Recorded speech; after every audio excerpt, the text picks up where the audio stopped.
Welcome back to my YouTube channel UPSC lovers. तो कैसे हैं आप सब और कैसी चल रही है आप लोगों की तैयारी। आई होप आप लोगों की तैयारी बहुत अच्छी चल रही होगी। तो गाइज हम पढ़ रहे थे प्राचीन भारत में हम पढ़ रहे थे मौर्य साम्राज्य में हमने चंद्रगुप्त मौर्य और बिंदुसार पढ़ लिया था। आज हम पढ़ेंगे महान सम्राट अशोक का इतिहास। तो गलती मत करना क्लास बिल्कुल भी स्किप करने की, क्योंकि इसमें मैंने मोस्ट इंपोर्टेंट फैक्ट डाले हैं जो कि सारे क्वेश्चन एग्जाम में आए हुए हैं। तो आपको इसका पीडीएफ मिल जाएगा टेलीग्राम पे। टेलीग्राम की लिंक आपको वीडियो की डिस्क्रिप्शन में मिल जाएगी। न्यू चैनल की लिंक मिल जाएगी और यूपीएससी लवर्स चैनल को भी सब्सक्राइब कर लेना। तो गाइज कमेंट में जरूर बताना अगर आप लोगों को क्लास पसंद आए तो चलिए स्टार्ट करते हैं। हम पढ़ेंगे मौर्य साम्राज्य में पढ़ेंगे सम्राट अशोक का इतिहास। तो सबसे पहले की क्वेश्चन है कि अशोक का टाइम पीरियड कितना था। तो 273 ईसा पूर्व से 232 ईसा पूर्व तक अशोक का टाइम पीरियड था। अब बात आती है कि अशोक की माता जी का क्या नाम था। तो शुभदांगी इनकी माता का नाम था। पिता थे, आप सबको पता होगा, पिताजी थे इनके बिंदुसार। और एक क्वेश्चन है, ये इम्पोर्टेंट है गाइस, इस पे आप लगा लेना स्टार चाहो तो, कि पुराणों में अशोक का नाम क्या दिया गया है। तो पुराणों में अशोक का नाम अशोकवर्धन मिलता है। अब अशोक के अभिलेख, तो जो अशोक के जो नाम है जो अभिलेख में मिले हैं, सबसे पहले है देवनाम प्रियदर्शी जो अशोक के अभिलेख में मिला है। फिर अन्य नाम मिले हैं अभिलेख में। तो अशोक के अन्य नाम कहाँ कहाँ मिले हैं। तो सबसे पहले गुजर्रा अभिलेख में अशोक का नाम मिलता है। और इसे जो अभिलेख है ये कहाँ पर मिला था। तो ये मिला था दतिया में। दतिया आता है एमपी यानी कि मध्य प्रदेश।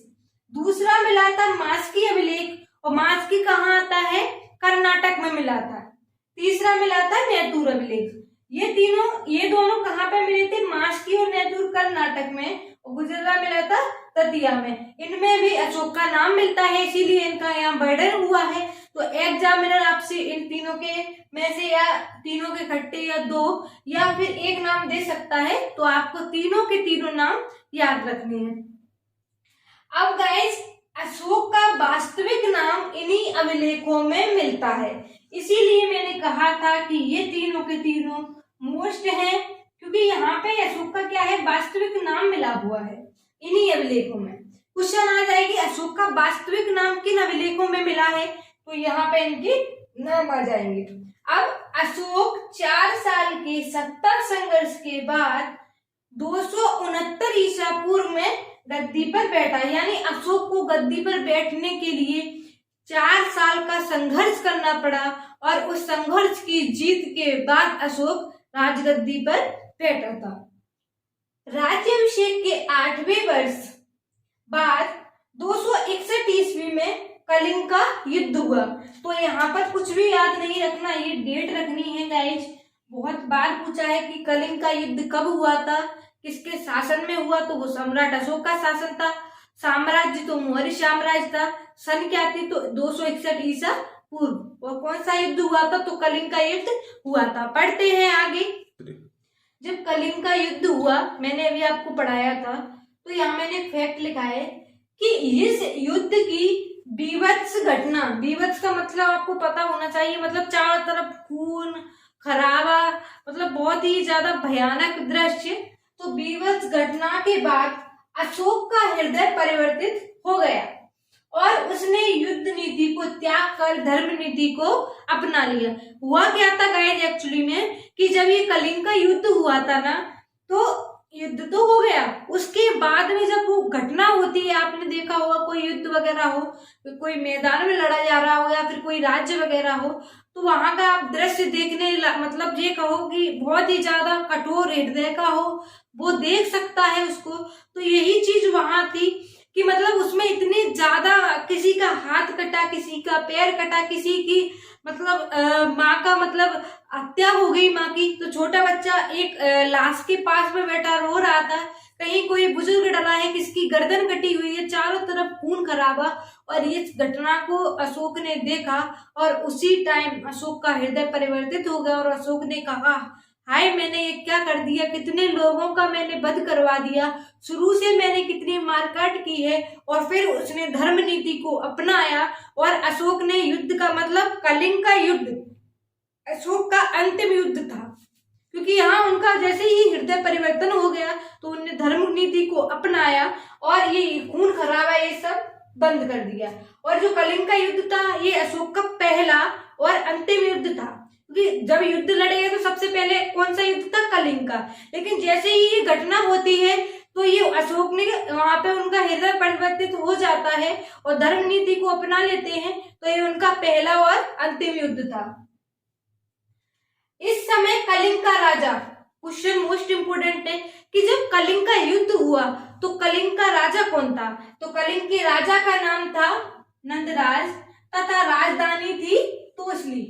ये दो मोस्ट इंपोर्टेंट फैक्ट हैं गाइस, ये मैंने आपको बता दिया। अशोक का अंतिम व पहला युद्ध था कौन सा, कलिंग का युद्ध। राजा था नंदराज, राजधानी थी तोसली।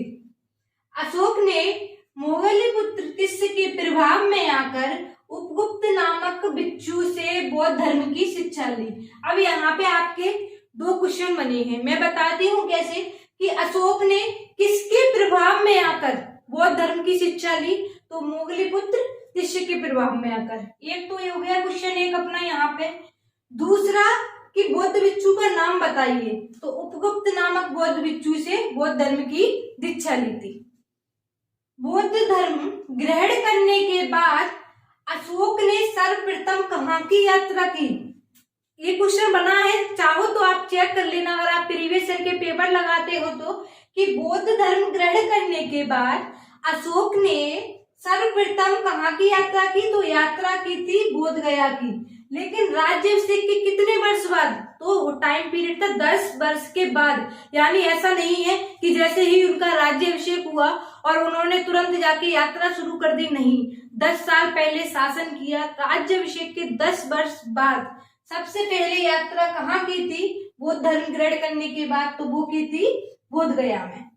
राज्याभिषेक के 20वें वर्ष बाद कहाँ की थी, तो वो की थी लुम्बिनी की यात्रा। लुम्बिनी में अशोक ने जो एक धार्मिक कर था, धार्मिक कर को समाप्त कर दिया और भू राजस्व की दर 1/6 से बढ़ाकर 1/8 कर दी। यानी जो 1/6 भाग देना होता था उसको बढ़ाकर 1/8 कर दिया। धर्म कौन सा मतलब कर कौन सा समाप्त किया, तो धार्मिक कर समाप्त किया। भू राजस्व दर की जो 1/6 थी दर, उसको बढ़ाकर 1/8 कर दिया। जगह कौन सी थी, लुम्बिनी। और लुम्बिनी में कब गए, तो राज्याभिषेक के 20 वर्ष बाद। पहले कहाँ गए थे, तो पहले गए थे बोध गया में।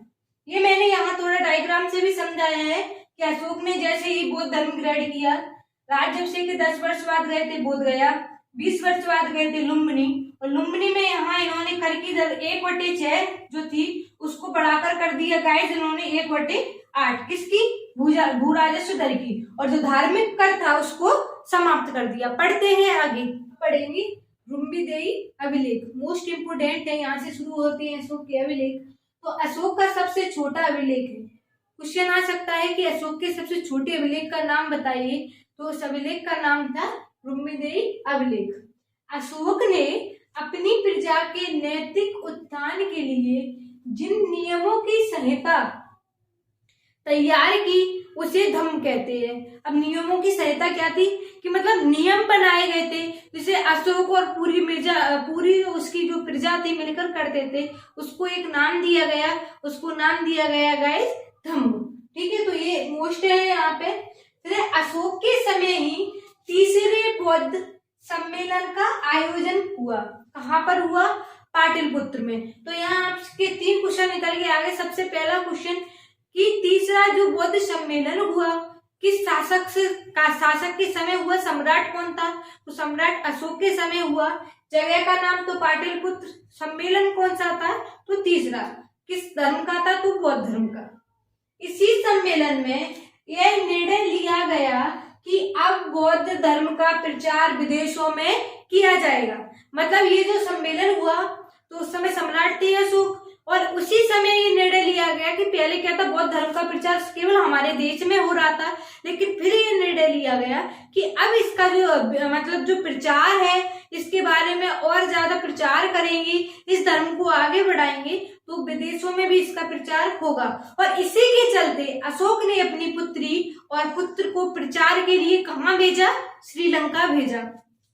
इसी के तहत अशोक ने अपने पुत्र महेंद्र, पुत्र का नाम था महेंद्र और पुत्री का नाम था संघमित्रा को श्रीलंका भेजा। अब अशोक के अभिलेख, तो नंबर 1 फैक्ट है अभी यहाँ मतलब जो अशोक के अभिलेख है उनसे जो फैक्ट निकल के आए यहाँ की गाइड्स, सेम क्वेश्चन है, सिर्फ आपके पास यहाँ ऑप्शन नहीं है, इसीलिए यहाँ वन लाइनर फैक्ट मैंने करा दी। सारी की सारी अपने अपने आप में एक एक फैक्ट अपने आप में मोस्ट इम्पोर्टेंट क्वेश्चन है। अभिलेखों के माध्यम से प्रजा को संदेश देने की प्रेरणा अशोक ने दारा प्रथम से ली। ये क्वेश्चन आपसे पूछा गया है यूपीएससी ने, यूपीपीएससी ने, एमपीपीएससी ने, एसएससी सीएचएसएल, और क्वेश्चन पूछा है ये हमारे एमपी के यानी कि मध्य प्रदेश के पटवारी के एग्जाम में। तो अभिलेखों के माध्यम से प्रजा को संदेश देने की प्रेरणा अशोक ने किससे ली, तो किससे ली थी, दारा प्रथम से ली थी। सेकंड फैक्ट है अशोक ने ही भारत में सर्वप्रथम शिलालेखों का प्रचलन करवाया, यानी जो शिलालेख थे, यानी जो शिला यानी कि पत्थर, और पत्थर पे लेख लिखने का कार्य किसने करवाया, अशोक ने। शिला हो गया पत्थर, लेख हो गया उस पे लिखा हुआ, तो उसका प्रचलन किसने करवाया, तो अशोक ने करवाया। साम्राज्य कौन सा था, तो साम्राज्य मौर्य साम्राज्य था। अशोक के अभिलेखों की खोज सर्वप्रथम कब हुई और किसने की, ये भी क्वेश्चन है। तो सबसे पहले खोज हुई थी 1750 में और टीफे टेलर ने इसकी खोज की थी। तो यहाँ एक और आपका क्वेश्चन तैयार है बनके कि अशोक के अभिलेखों की खोज सर्वप्रथम किसने की थी, तो 1750 में टीफे टेलर ने खोज की थी अशोक के सर्वप्रथम अभिलेखों की। दूसरा है कि अशोक के अभिलेखों को सर्वप्रथम किसने पढ़ा, मतलब जो पढ़ने की जो ख्याति प्राप्त हुई, सफलता किसे मिली, क्योंकि हर कोई इनका अभिलेख नहीं पढ़ पाया। गाइस आपने अगर इतिहास पढ़ा होगा तो आपने देखा होगा, तो 1837 ईस्वी में जेम्स प्रिंसेप ने ये सफलता उन्हें प्राप्त हुई। सर्वप्रथम जेम्स प्रिंसेप ने 1837 में अशोक के अभिलेखों को सर्वप्रथम पढ़ा। D.R. भंडारकर महोदय ने अभिलेखों के आधार पर ही अशोक का इतिहास लिखा। तो ये क्वेश्चन आता है कि अशोक का इतिहास किस आधार पर लिखा गया है, तो अभिलेखों के आधार पर ही D.R. भंडारकर ने अशोक का जो इतिहास था वो लिखा था। पढ़ते हैं गाइज आगे। अशोक के अब तक लगभग 47 स्थानों से 150 अभिलेख प्राप्त हुए हैं। गाइज ये पहले की बात नहीं कर रही मैं, यहाँ देखो आप पॉइंट में लिखा क्या है, अशोक के अब तक यानी वर्तमान की बात चल रही है। अभी तक पूरे समय को मिलाकर लगभग 47 स्थानों से 150 अभिलेख प्राप्त हुए हैं। सेकंड पॉइंट है कि अशोक के अभिलेखों की भाषा कैसी है, तो अशोक के अभिलेखों की भाषा थी प्राकृत और लिपि थी ब्राह्मी। भाषा थी प्राकृत और लिपि थी ब्राह्मी। अशोक के अभिलेख 4 लिपियों में मिले हैं। ये आज गाइड आप थोड़ा इसको फैक्ट को अच्छे से पढ़ लेना। पहला है ब्राह्मी। ब्राह्मी लिपि कहाँ से मिली अभिलेख, तो भारत। खरोष्टी दूसरी पाकिस्तान। ग्रीक नंबर 3 व अरेमाइक नंबर 4, ये दोनों मिली हैं हमारी अफगानिस्तान से। ओके, ये लिपि है हमारी अफगानिस्तान से, यहाँ से अभिलेखों की खोज हुई थी और ये 4 भाषा में अभिलेख मिले थे। अशोक के अभिलेख 3 प्रकार के हैं। अशोक के अभिलेख कितने प्रकार के हैं, 3 प्रकार के। मैं आपको डिटेल में भी पढ़ाऊंगी इन तीनों को। तो सबसे फर्स्ट नंबर है शिलालेख, नंबर 2 स्तंभ लेख और नंबर 3 गुहालेख। अब थोड़ा यहाँ आपको समझा दूं तो शिलालेख में कितने हैं, 14, और शिलालेख 2 प्रकार के हैं।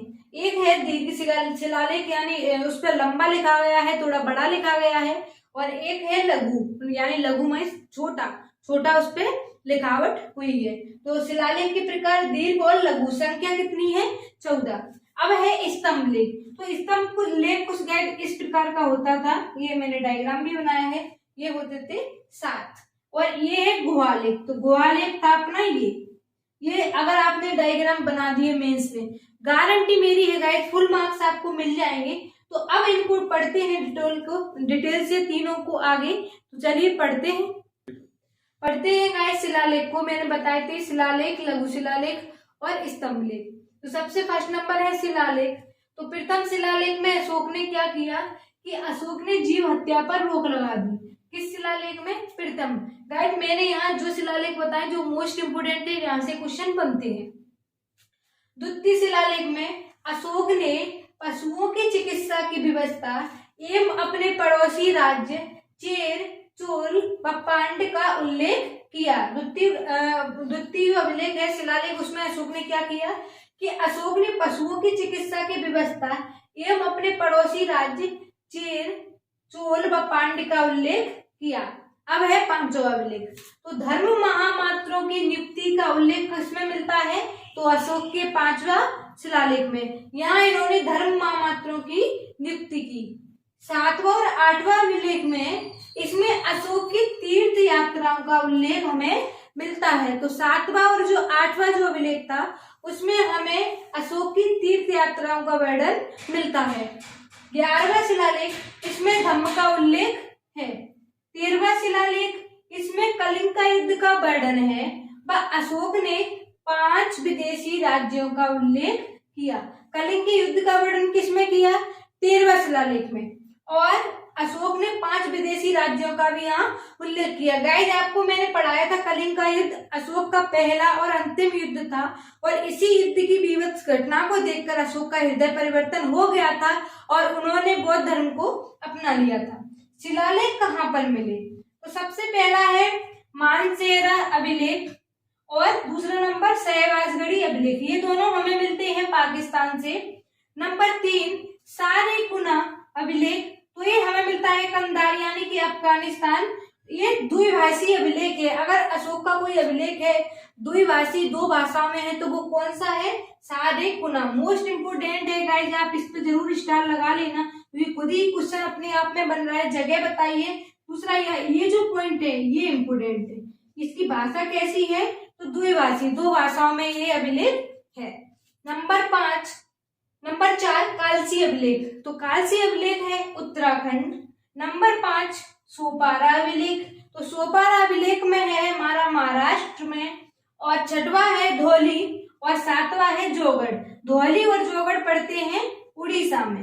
तो गाइज ये जो हमारा था ये कंप्लीट हुए यहाँ इनके शिलालेख। अभी अशोक का एक पार्ट बन आया है, पार्ट 2 की वीडियो आ जाएगी। तो गाइज ये जो है यहाँ पर क्योंकि क्लास ज्यादा लंबी हो जाती फिर वही बोरिंग सी लगने लगती है, तो आगे पढ़ेंगे लघु शिलालेख और स्तंभ लेख और अशोक के उत्तराधिकारी और कुछ थोड़े मोस्ट इंपोर्टेंट फैक्ट है वो। यहाँ फिर हमारा मौर्य वंश खत्म हो जाएगा। फिर आगे अपने छोटे छोटे वंश हैं, ये मान के चलिए 6-7 क्लास में पूरा प्राचीन भारत खत्म। फिर हमारा शुरू होगा दिल्ली सल्तनत यानी कि बहमनी राज, मध्यकालीन भारत। तो गाइज मिलेंगे अगली क्लास में। अगर क्लास पसंद आए तो कमेंट में जरूर बताना, लाइक करें, वीडियो को शेयर करना बिल्कुल ना भूलें। Thank you.